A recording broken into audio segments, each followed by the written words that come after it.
এখন এই যে সিএফসি নিয়ে খুব বেশি এগুলো সিকিউতে আসবে না, এগুলো জাস্ট এমসিকিউ তে আসে। তো এমসিকিউ তে এগুলো অ্যান্সার করার জন্য খুবই ভালোভাবে এই নিয়মটা শিখে রাখতে হবে, যাতে এমসিকিউ তে ভালো মতো অ্যান্সার করতে পারো। ওকে, এরপরে এরপরে আছে কি, এরপরে ওজন সম্পর্কে, ওজন সম্পর্কিত সংকেত এবং ওজোন স্তর, এটা বায়ুমণ্ডলের কোথায় আছে এটাও মেবি আমরা এই যে যখন বায়ুমণ্ডলের বিভিন্ন স্তর সম্পর্কে পড়ছিলাম তখন এটা অলরেডি মেবি এটা পড়ছিলাম। ওকে, এরপরে যে টপিকটা ইম্পর্টেন্ট এটা হচ্ছে এসিড বৃষ্টি।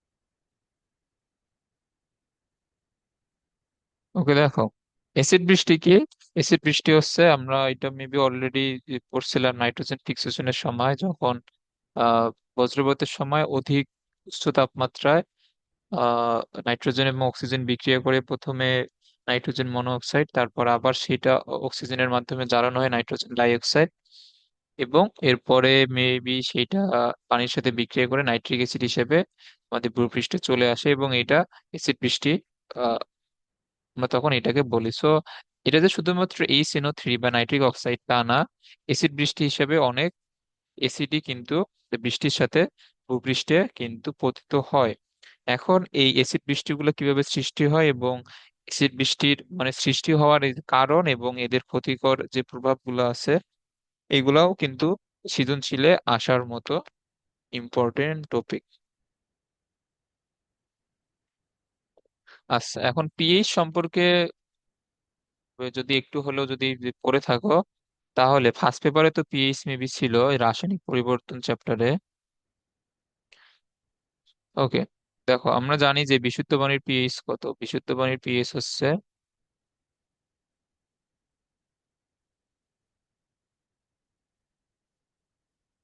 বিশুদ্ধ পানির পিএইচ হচ্ছে 7।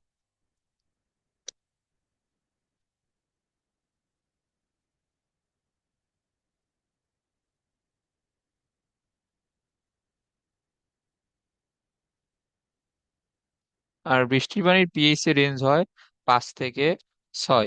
এখন বলো তো 7 থেকে যদি পিএইচ এর মান কম হয় সেটা এসিডিক হয় নাকি ক্ষারীয় হয়?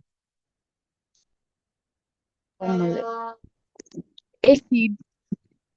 হ্যাঁ, যদি পিএইচ এর মান 7 থেকে কম হয় তাহলে ওই দ্রবণটা হয় অ্যাসিডিক, আর 7 থেকে পিএইচ এর মান যদি বড় হয় তাহলে সেটা হয় ক্ষারীয়। এবং পিএইচ এর রেঞ্জ আমরা জানি, বা পিএইচ এর সীমা হচ্ছে 0 থেকে 14 পর্যন্ত। 0 থেকে 7-এর নিচ পর্যন্ত হচ্ছে অ্যাসিডিক, 7 হচ্ছে নিউট্রাল বা নিরপেক্ষ, বা এটা হচ্ছে বিশুদ্ধ পানির পিএইচ। আর 7 থেকে যত বাড়তে থাকবে আহ, সেই ক্ষেত্রে ওই দ্রবণটা তত বেশি ক্ষারীয় হবে।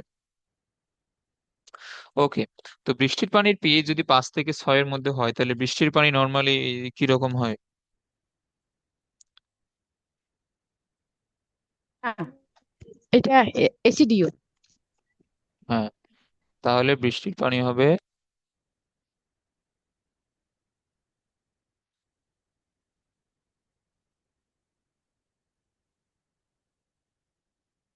ওকে, বৃষ্টির পানি সামান্য এসিডিক হয়, কারণ আমাদের যে বায়ুমণ্ডলে তো সবসময় কার্বন ডাই অক্সাইড বিদ্যমান থাকে। যে মানে বজ্রপাতের সময় না হলে তো মানে এমনিতে বজ্রপাতের সময় তো তোমার নাইট্রোজেন ডাইঅক্সাইড গ্যাস সৃষ্টি হয় এবং সেইখান থেকে নাইট্রিক অ্যাসিড সৃষ্টি হয়। বাট বজ্রপাত হোক বা না হোক আমাদের বায়ুমণ্ডলে তো অলওয়েজ কার্বন ডাইঅক্সাইড গ্যাসটা বিদ্যমান থাকে। তো কার্বন ডাইঅক্সাইড গ্যাস পানির সাথে বিক্রিয়া করে H2CO3 বা কার্বনিক অ্যাসিড কিন্তু সবসময় উৎপন্ন হয়। তো এই কার্বনিক অ্যাসিড কিন্তু অলওয়েজই বৃষ্টির পানির সাথে ভূপৃষ্ঠে নেমে আসে, এবং কার্বনিক অ্যাসিড অনেক দুর্বল একটা অ্যাসিড, এই জন্য কার্বনিক অ্যাসিডের প্রভাবে বৃষ্টির পানি অত বেশি অ্যাসিডিক হয় না। 7 থেকে যেহেতু পিএইচ মানে 7-এর প্রায় কাছাকাছি, তো বৃষ্টির পানিটা সামান্য অ্যাসিডিক হয়, অত বেশি অ্যাসিডিক হয় না। আর যেগুলো তীব্র অ্যাসিড যেমন সালফিউরিক অ্যাসিড আছে, তারপরে হাইড্রোক্লোরিক অ্যাসিড আছে, যেগুলো আমাদের শরীরে পড়লে বা চামড়ায় লাগলে চামড়া কিন্তু পুড়ে যাওয়ারও সম্ভাবনা থাকে। তো এইসব অ্যাসিড এদের পিএইচ এর মান হচ্ছে 1, 2 এবং 3-এর মধ্যেই থাকে, যারা তীব্র অ্যাসিড। ওকে, এগুলো আমরা আস্তে আস্তে শিখবো অন্য চ্যাপ্টারে। আচ্ছা, এখন দেখো এই এই যেগুলো বললাম ওইগুলো একটু লিখে দেই।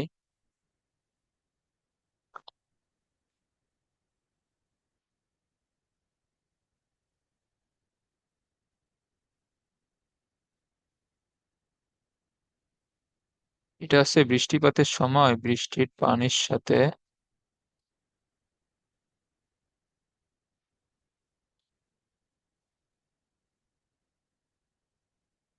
আমাদের বায়ুমণ্ডলে তো অলওয়েজই কার্বন ডাই অক্সাইড বিদ্যমান থাকে বায়ুমণ্ডলের। কার্বন ডাই অক্সাইড বিক্রিয়া করে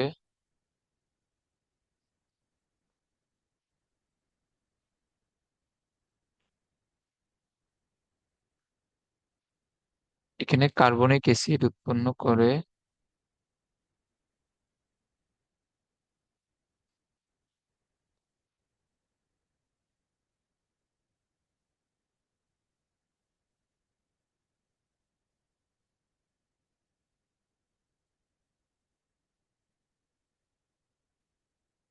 তাহলে এখানে কার্বনিক অ্যাসিড হচ্ছে যে কিছুটা দুর্বল প্রকৃতির।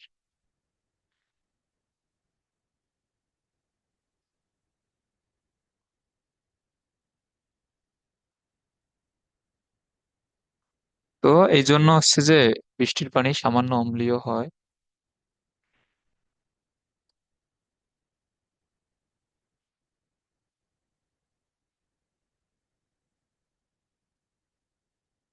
এই জন্য হচ্ছে যে বৃষ্টির পানি।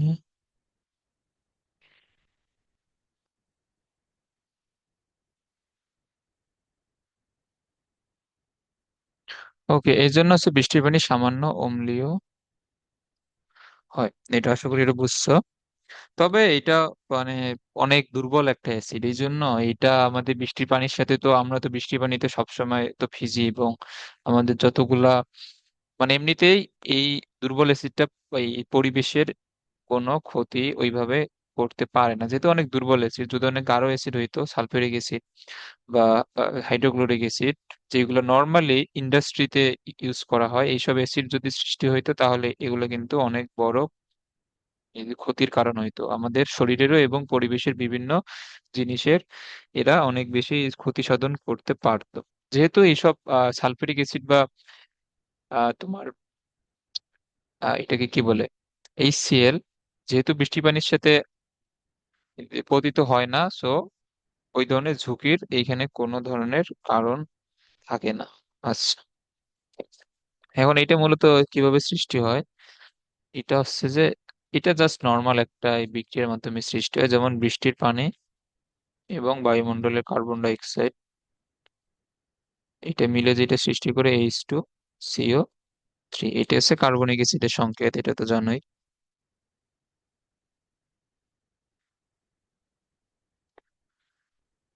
আচ্ছা, এবং উম এটা যেহেতু দুর্বল অ্যাসিড, এবং এই দুর্বল অ্যাসিডের বিক্রিয়াগুলো নর্মালি উভমুখী হয়। এটা যদি রাসায়নিক পরিবর্তন চ্যাপ্টার যদি এই যে পড়ে থাকো তাহলে এইটা জানার কথা। আচ্ছা, এখানে একটা কি জানি একটা থিওরি ছিল না, এই যে বাফার ক্রিয়া কি, এই যে পড়ছো 4 নম্বর চ্যাপ্টারে?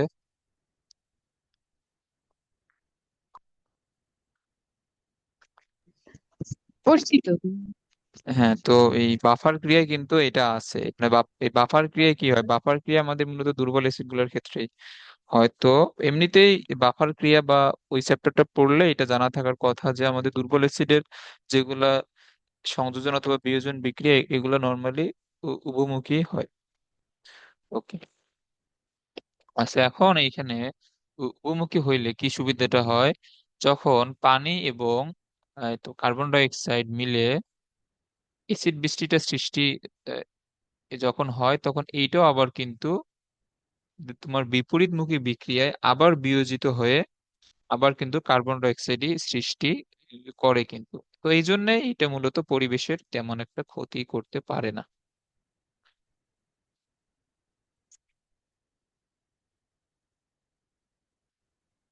আচ্ছা,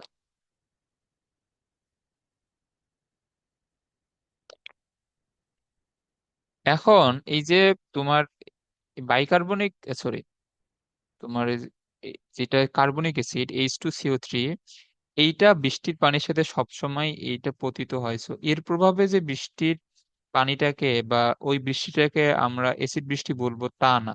এসিড বৃষ্টি হয় মূলত দুইটা এসিড যদি বৃষ্টির পানির সাথে পতিত হয়, একটা হচ্ছে সালফিউরিক অ্যাসিড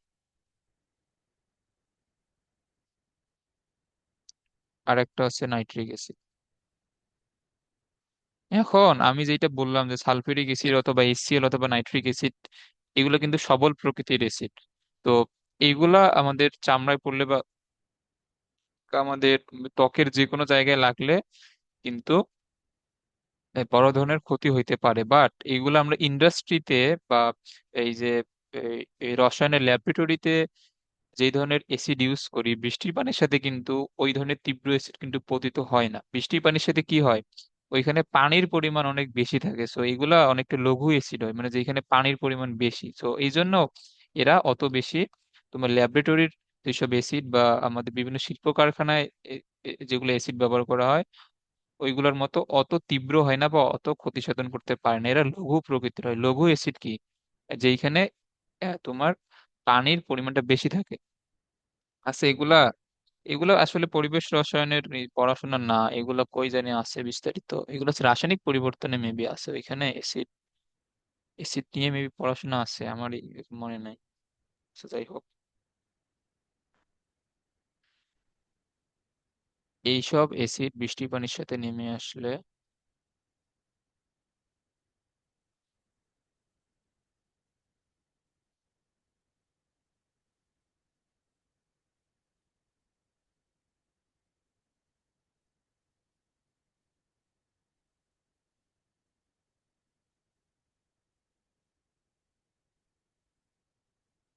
এইসব অ্যাসিড বৃষ্টির পানির সাথে নেমে আসলে তাকে অ্যাসিড বৃষ্টি বলে।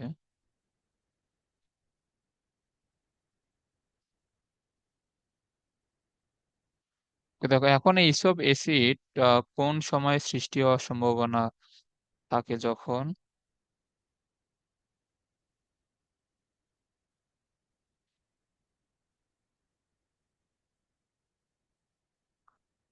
যখন এখানে এই যে কি হবে বায়ুমণ্ডলে SO(X), এখানে SO(X) দ্বারা এখানে দুই ধরনের অ্যাসিড হইতে পারে। একটা হচ্ছে SO2 আর একটা হচ্ছে SO3 আর একটা হচ্ছে NOx। এখন NOx দিয়েও দুই ধরনের হইতে পারে, একটা NO আর একটা হচ্ছে NO2। ওকে, যখন বায়ুমণ্ডলে এদের তোমার যখন মানে এই টাইপের যখন অ্যাসিড গুলা থাকবে, তখন এই যে নাইট্রিক অ্যাসিড অথবা সালফিউরিক অ্যাসিড সৃষ্টি হইতে পারে এদের উপস্থিতি থাকলে।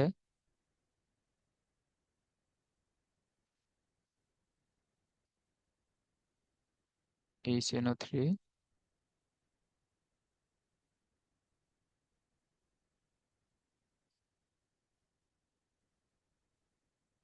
এটা হচ্ছে সৃষ্টি হয়।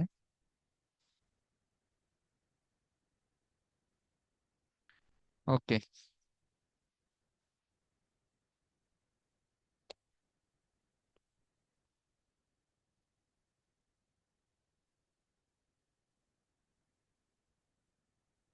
আচ্ছা, তাহলে অ্যাসিড বৃষ্টির জন্য দায়ী কে? এই দুইটা অ্যাসিড, এটা খুবই ভালোভাবে মাথায় রাখবা।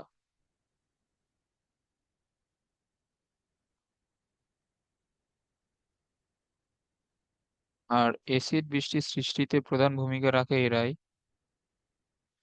অ্যাসিড বৃষ্টির সৃষ্টিতে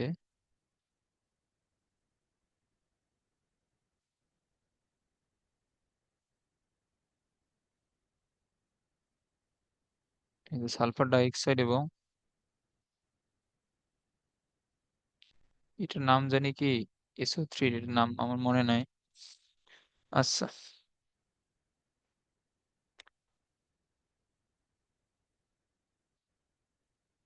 হুম হুম।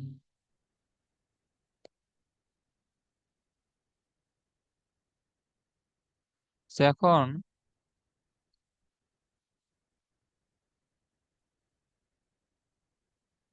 এখন যেহেতু দুই ধরনের গ্যাস থাকতে পারে, একটা হচ্ছে SO6। SO6 কি, SO6 হচ্ছে তোমার SO2 অথবা SO3 থাকতে পারে। এখন এটা থেকে অ্যাসিড বৃষ্টি।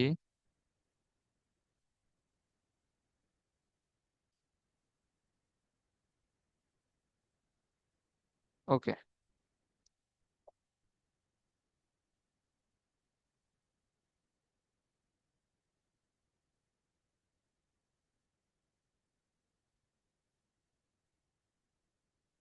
এটা তোমার সালফার, আমাদের যেগুলা সালফারের উৎস, এগুলো কিন্তু অনেক জায়গা থেকে সালফার উৎপন্ন হইতে পারে। যেমন বিভিন্ন তাপবিদ্যুৎ আহ, যেগুলো কেন্দ্র আছে, মানে যেখানে এই কয়লা জাতীয় আমাদের এই পদার্থগুলো যখন জ্বালানো হয়, বা আরো আরো বিভিন্ন শিল্প কারখানা থেকেই আমাদের সালফার যুক্ত যেগুলো, এই যে কয়লা আছে এবং সালফার যুক্ত যেগুলো জ্বালানি আছে, এইগুলা এগুলা ইউজ করে যেসব কলকারখানা আর কি চালানো হয়, ওই সব জ্বালানি দহনের ফলে, দহন মানে কি, দহন মানে হচ্ছে মূলত জ্বালানো। আচ্ছা, ওই সব জ্বালানি ইউজ করার ফলে কিন্তু বায়ুমণ্ডলে প্রচুর পরিমাণে সালফার ডাইঅক্সাইড এই গ্যাসটা চলে আসে। এখন বায়ুমণ্ডলে যখন সালফার ডাইঅক্সাইড গ্যাসটা চলে আসে, তখন হচ্ছে বায়ুমণ্ডলে আরো তো বিভিন্ন অনেক উপাদান আছে, তখন বায়ুমণ্ডলের অক্সিজেন এবং জলীয় বাষ্প অর্থাৎ পানির সাথে বিক্রিয়া করে এই সালফার ডাইঅক্সাইড গ্যাসটা সরাসরি সালফিউরিক অ্যাসিডে পরিণত হয়, এবং সালফিউরিক অ্যাসিড তখন বৃষ্টির পানির সাথে ভূপৃষ্ঠে নেমে আসে।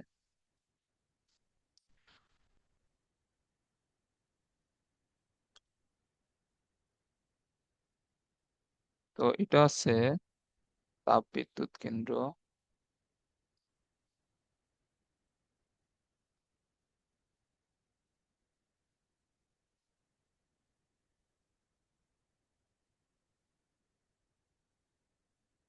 তারপর মোটর গাড়ি, আমাদের মোটর গাড়িতে বিভিন্ন, ধরো মোটর গাড়ি,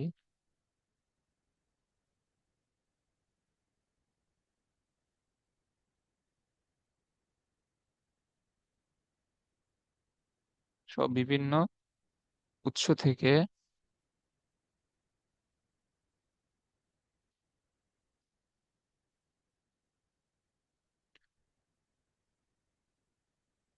সালফার যুক্ত কয়লা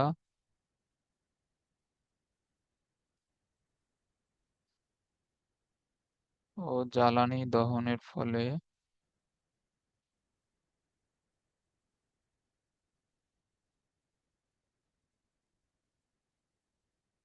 বায়ুতে প্রচুর সালফার ডাইঅক্সাইড গ্যাস অবমুক্ত হয় বা চলে আসে। তো এইটা, এই যে সালফার ডাইঅক্সাইডটা পরে বায়ুমণ্ডলের অক্সিজেন এবং জলীয় বাষ্প এর সাথে বিক্রিয়া করে সালফিউরিক অ্যাসিড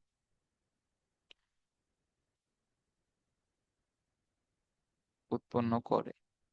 তো এইখানে আহ, চারটা অক্সিজেন, এখানে পাঁচটা, তো আমি যদি এখানে হাফ দিয়ে দেই, তাহলে এখানে একটা, দুইটা আর চারটা, হাইড্রোজেন দুইটা, সালফার একটা। এটা মানে সমতা জাস্ট, এই যে বুঝছো এটা, এটা জাস্ট মনে রাখবা আর কি। হুম। ওকে। এটা কি, এটা হচ্ছে সালফিউরিক অ্যাসিড, অথবা আরেকটাও কিন্তু সৃষ্টি হইতে পারে, সালফিউরাস অ্যাসিড।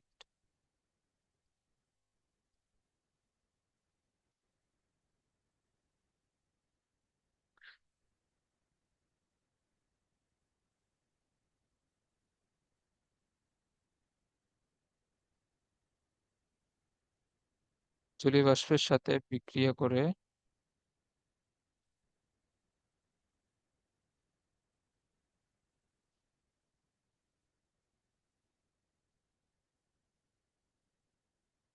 সালফিউরাস অ্যাসিড সৃষ্টি করে।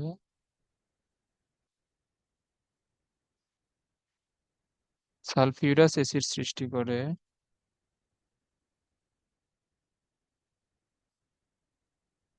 ওকে, এটা হচ্ছে,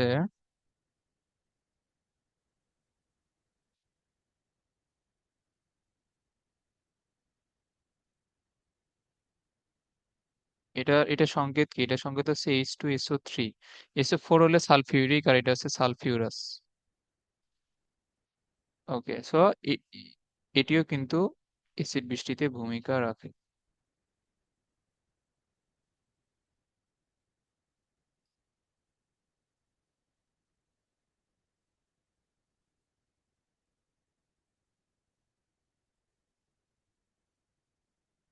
ওকে, সো এটা হচ্ছে আমাদের SOX, বা আমাদের সালফার এই সৃষ্ট যেগুলো গ্যাস আছে, সেইখান থেকে কিভাবে অ্যাসিড বৃষ্টিটা সৃষ্টি হয়। ওকে, আর এরপরে আমাদের NOx।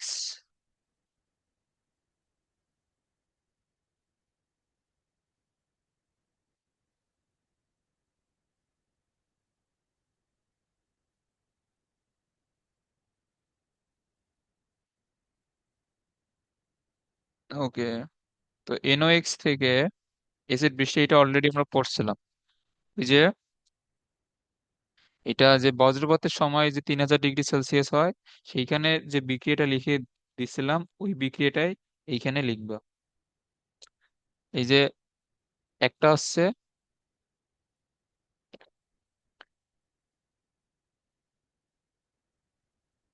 NOx এর যেটা প্রাকৃতিক উৎস,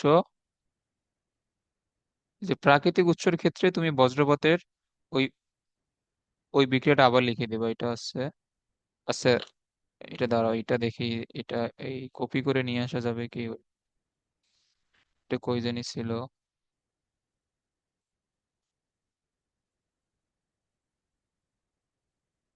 এটা না। আচ্ছা, দাঁড়াও দেখি এটা। ওয়েট, এটা ধরো।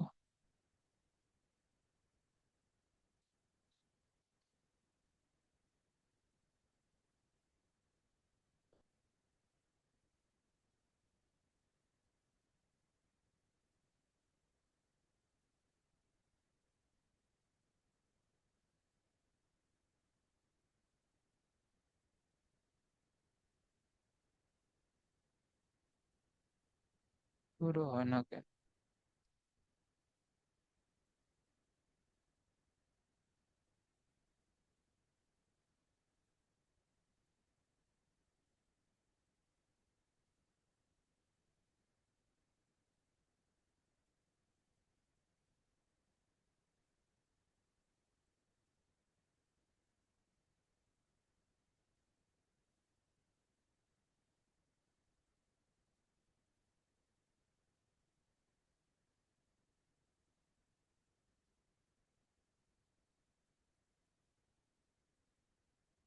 কি আসলে এখানে কামের কাম তো হইলই না। ধরো, আচ্ছা একটু দাঁড়াও। এটা তো, এটা এইভাবে কপি করে নিয়ে আসা যায়, কিন্তু এটা যে হচ্ছে না কেন বুঝতেছি না আসলে। আচ্ছা দাঁড়াও, আর একবার ট্রাই করি।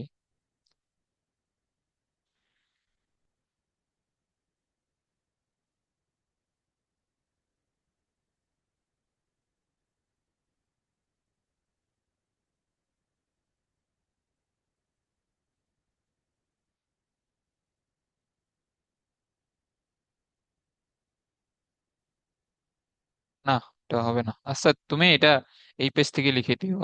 ওইটা এত ঝামেলা দরকার নেই। আচ্ছা, প্রাকৃতিক উৎস হচ্ছে আমাদের বজ্রপাতের মাধ্যমে যে HNO3 আমরা শিখছিলাম, ওইটাই। আচ্ছা, আরেকটা আছে মানব সৃষ্ট কারণ। এখন মানব সৃষ্টটা হচ্ছে মূলত এই যে SO2 এর মতো, যেমন আমাদের বিভিন্ন কলকারখানা বা আমাদের মোটর চালিত যেগুলো যানবাহন আছে আর কি আছে, এদের ইঞ্জিন চালাইতে যেসব জ্বালানি ইউজ করা হয়, পেট্রোল হইতে পারে, অকটেন হইতে পারে, ডিজেল হইতে পারে। সো এগুলা থেকে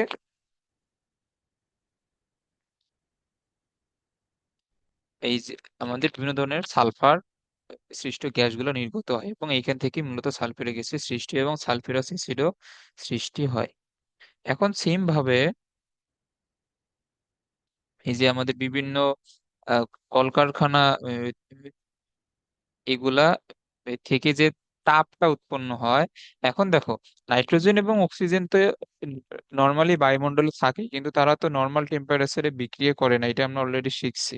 এখন একটা বজ্রপাতের মতো এত উচ্চ তাপমাত্রায় বিক্রিয়া করে, এটাও আমরা শিখছি। এখন বিভিন্ন তাপবিদ্যুৎ কেন্দ্রের আশেপাশে বা বিভিন্ন কলকারখানার আশেপাশে যেখানে উচ্চ তাপমাত্রা থাকে, ওইসব অঞ্চলে তোমার নাইট্রোজেন এবং অক্সিজেন বিক্রিয়া কিন্তু করে।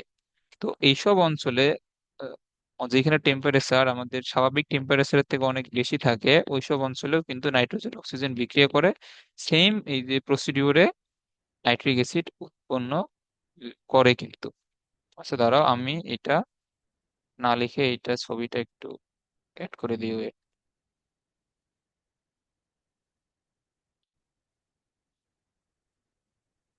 এটা কই আছে?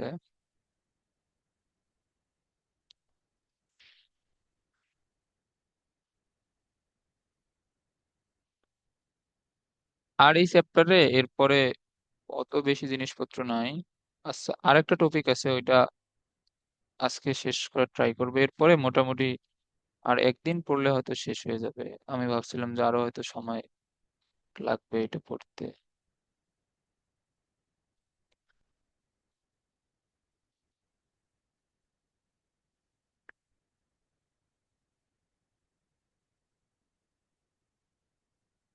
সো এই যেটা প্রাকৃতিক রিজন, ওইটা তো অলরেডি লিখে দেওয়া আছে। আর এটা হচ্ছে মানব সৃষ্ট। সেম, এটা তুমি পড়লেই এটা নিজেই বুঝে যাবে।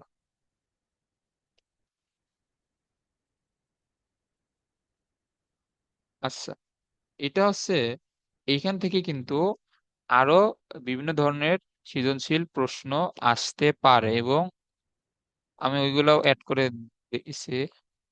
আর আচ্ছা, আরেকটা এখানে এমসিকিউ এর মতো আসে, এটা হচ্ছে এসিড বৃষ্টির পিএইচ এর মান হয় কত? এসিড বৃষ্টির পিএইচ এর মান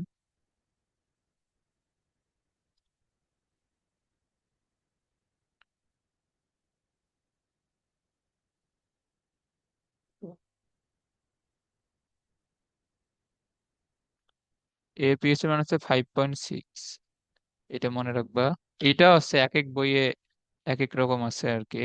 তবে তুমি মেইনলি এই হাজারি স্যারের বইটাই ফলো করবা।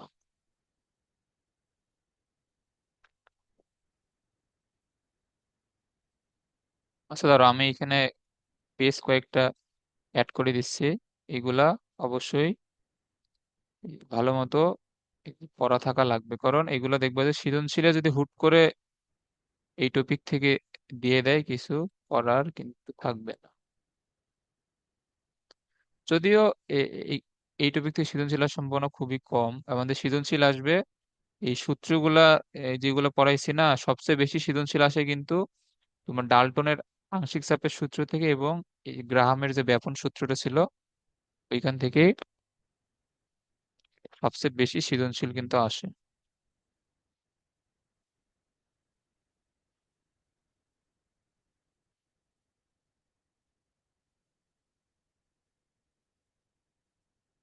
আচ্ছা, এগুলো অ্যাড করা হয় নাই কারণ আমি ভাবছিলাম যে আজকে সবকিছু হাতে লিখেই যে পড়াবো। তবে এইসব জিনিস হাতে লিখে পড়ায় লাভ নাই, টাইম ওয়েস্ট। এটা হচ্ছে তোমার এসিড বৃষ্টির যে ক্ষতিকর প্রভাবগুলো আছে এগুলা।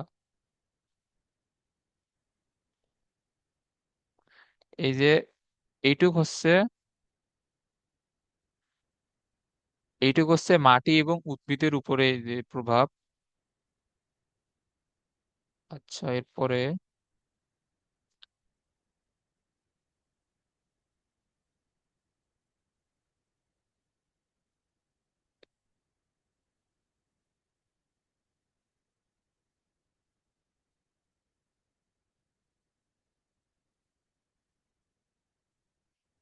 আর রসায়ন ফার্স্ট পেপারের কি এই যে পড়ছো সব অধ্যায়?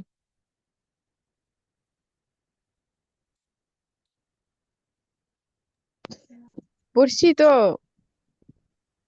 কিন্তু আবার মনে হয় পড়া লাগবে নাকি। আছে, সমস্যা নাই, কিন্তু মানে ফার্স্ট পেপারে অত এই যে গুণগত রসায়ন তো সহজে আছে। আর আর রসায়ন ফার্স্ট পেপারে হচ্ছে সবচেয়ে টাফ হচ্ছে থার্ড চ্যাপ্টার। এইখানে বোঝার জিনিস অনেক। আর এটা পড়াইতে অনেক অনেক সমস্যা হয়। সমস্যা হয় বলতে মানে অনেক লিখে লিখে পড়ানো লাগে, তো ম্যাথ নাই, শুধু থিওরি। ওই জন্য ওই চ্যাপ্টার পড়ানো একটু টাফ। তারপরে এখন পড়াবো, সমস্যা নেই। আর এটা হচ্ছে যে এই যে এখানে খেয়াল করো, এসিড বৃষ্টি থেকে লাগবে কি কি।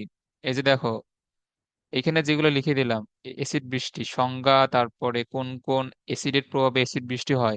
কার্বনিক অ্যাসিডের প্রভাবে কিন্তু এসিড বৃষ্টি হয় না, কারণ কার্বনিক অ্যাসিড বৃষ্টি পানির সাথে সবসময় থাকে কিন্তু। কারণ কার্বনিক অ্যাসিড সৃষ্টি হয় আমাদের কার্বন ডাই অক্সাইড থেকে না। সো এই জন্য কার্বনিক অ্যাসিড কিন্তু সবসময় বিদ্যমান থাকে। আর আর সালফিউরিক অ্যাসিড এবং নাইট্রিক অ্যাসিড, এরা তোমার নাইট্রিক অ্যাসিড কিন্তু শুধুমাত্র যেসব জায়গায় টেম্পারেচার অনেক বেশি থাকে সেই সব জায়গাতেই কিন্তু সৃষ্টি হইতে পারে, অন্যান্য নর্মাল জায়গায় কিন্তু নাইট্রিক অ্যাসিড সৃষ্টি হবে না। এগুলা মাথায় রাখবা। আর হচ্ছে যে বৃষ্টির এসিড বৃষ্টির পানির পিএইচ এর মান, এরপরে সালফার সালফার সৃষ্ট যেগুলো গ্যাস, সেইখান থেকে কিভাবে এসিড বৃষ্টির সৃষ্টি হয়, তারপরে নাইট্রোজেন সৃষ্ট গ্যাসগুলো থেকে কিভাবে অ্যাসিড বৃষ্টির সৃষ্টি হয়। এটা খুবই ইম্পর্টেন্ট আইসিকিউ এর জন্য। প্লাস তোমাকে সিকিউতে কিন্তু যদি এসিড বৃষ্টি থেকে সিকিউ দেয় তাহলে তোমাকে গ নম্বরে এই দুইটা লিখতে হইতে পারে।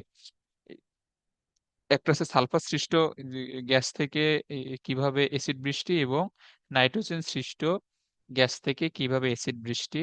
এবং ঘ নম্বরে এটা জিজ্ঞেস করতে পারে যে অ্যাসিড বৃষ্টির ক্ষতিকর প্রভাব এবং অ্যাসিড বৃষ্টি থেকে পরিত্রাণের উপায়সমূহ ব্যাখ্যা করো। সো এইগুলা কিন্তু সৃজনশীলে যদি দেয় তাহলে এই এই সবগুলা টপিক থেকে একটা সৃজনশীল কিন্তু আসতে পারে। সো এগুলা ভালোভাবে পড়ে রাখবা। আচ্ছা, এরপরে, হ্যাঁ এরপরে আমাদের আরেকটা ইম্পর্টেন্ট টপিক, এটা হচ্ছে আমাদের বিভিন্ন ধরনের অ্যাসিড এবং ক্ষারক সম্পর্কে জানতে হবে।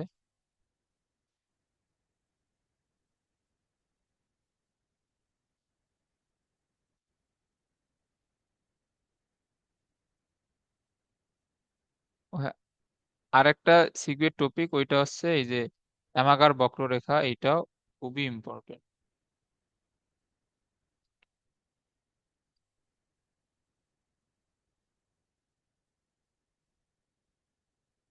মানে রসায়নের চ্যাপ্টার গুলো অনেক বড়, কিন্তু সিকিউর টপিক ফিক্সড করেই বলে দেওয়া যায় যে এইসব টপিক থেকে সিকিউ আসতে পারে। এবং গুণগত রসায়ন থেকে, দ্রাব্যতা থেকে জীবনেও সিকিউ মিট যাবে না, দ্রাব্যতা থেকে একটা সিকিউ আসবে না আসবে। দ্রাব্যতা পড়ছো ভালোভাবে?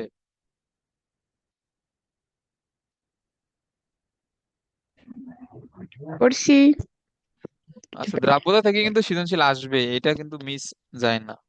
দ্রাব্যতা থেকে সৃজনশীল আসে। আচ্ছা, এখন এই যে বিভিন্ন ধরনের এসিড এবং ক্ষারকের জন্য তিনজন বিজ্ঞানী তিনটে থিওরি দিয়ে গেছেন আর কি। তো এগুলো থিওরি আমাদের পড়তে হবে। তো ফার্স্ট থিওরিটা হচ্ছে আরহেনিয়াস এর থিওরি।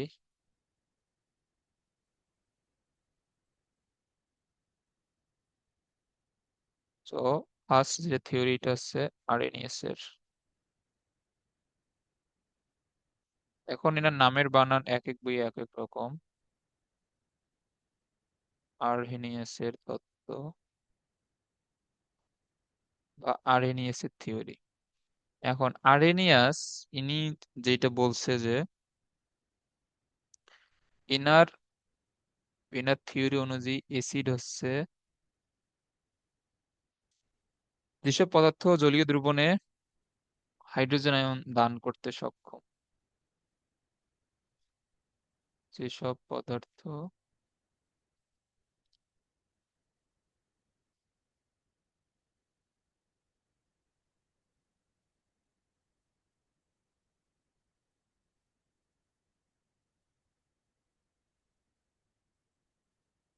ধরো, এগুলো তো ভালো ওই,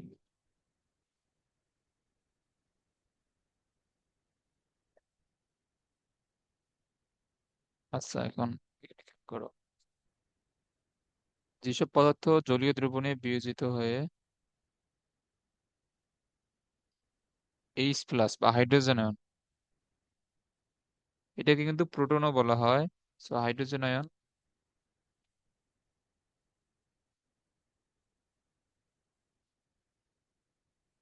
দান করতে সক্ষম, ধরো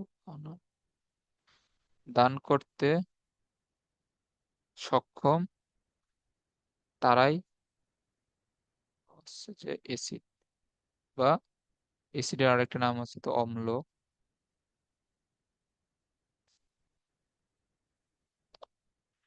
এসিড বা অম্ল বলে তাদেরকে, যারা জলীয় দ্রবণে হাইড্রোজেন আয়ন দান করতে পারবে। এখন দেখো, জলীয় দ্রবণে বলতে ধরো একটা অ্যাসিড, এইসব অ্যাসিড এরা কিন্তু এমনিতেই তোমার তোমার হাইড্রোজেন আয়ন ছেড়ে দিতে পারে না। সো তুমি যখন এইসব অ্যাসিড পদার্থকে যখন পানির মধ্যে মিশাবা, সেই ক্ষেত্রে কি হয়, এরা কিন্তু জলীয় দ্রবণে ধীরে ধীরে বিয়োজিত হওয়া শুরু করে। এখন জলীয় দ্রবণে বিয়োজিত হওয়া মানে এই ধনাত্মক আয়ন এবং ঋণাত্মক আয়নটা আলাদা হয়ে যাওয়া। সো এটা হচ্ছে, ধরো কি লিখলাম, এইখানে হবে HCl। এখন AQ দ্বারা বোঝায় মূলত একুয়াস সলিউশন বা জলীয় দ্রবণ। ওকে, এখন HCl টা আসলে বিয়োজিত হয়, HCl এর একুয়াস সলিউশন, এটা বিয়োজিত হয়ে প্লাস আয়ন অর্থাৎ হাইড্রোজেন আয়ন